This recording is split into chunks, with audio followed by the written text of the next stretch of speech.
une salle qui nous permet de reproduire des conditions environnementales qu'on n'a pas à Paris. Donc on peut simuler de la chaleur, de l'humidité, mais aussi de l'altitude. Température, on peut aller jusqu'à 40 degrés. Là, l'humidité, on est monté à 85, on n'est pas loin du max, 85% d'humidité.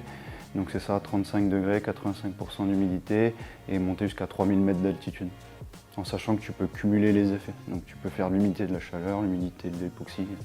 Alors là, on a fait un entraînement à haute intensité, cardio, où l'objectif c'était de simuler des efforts un peu spécifiques que du rugby à 7, avec des temps de travail assez longs, où on enchaîne les tâches.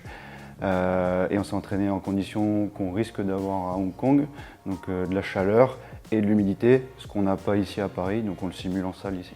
On a mixé les efforts, on a fait des efforts plutôt cardio sur les vélos, un effort de combat qui est très spécifique au rugby et un effort plutôt, on va dire, musculaire avec des efforts un peu répétés avec charge additionnelle.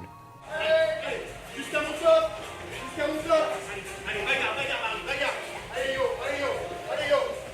Oh.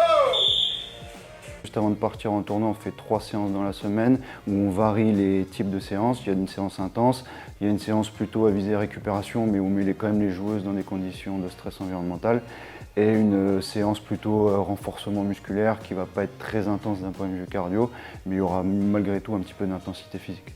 Peu d'infrastructures qui sont dotées de ce type d'équipement. J'ai jamais vu une salle avec autant d'espace où on peut faire du combat, du cardio mais aussi de la muscu. Donc c'est vrai que là-dessus on est chanceux et tout le monde ne peut pas avoir ce type d'infrastructure. Ce qui est intéressant, c'est de garder comme standard la qualité de la récupération à la fin. Personne ne tombe par terre.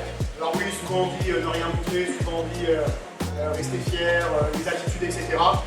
Pour moi, non seulement ça montre des choses à l'adversaire, on est en maîtrise, mais surtout ça nous permet de mieux récupérer. Les frappes aller complètement comme ça. Donc pour deux choses, en termes d'efficacité et en termes d'image donnée, c'est hyper important qu'on garde ça. Donc on a bien en tête cette image à la fin.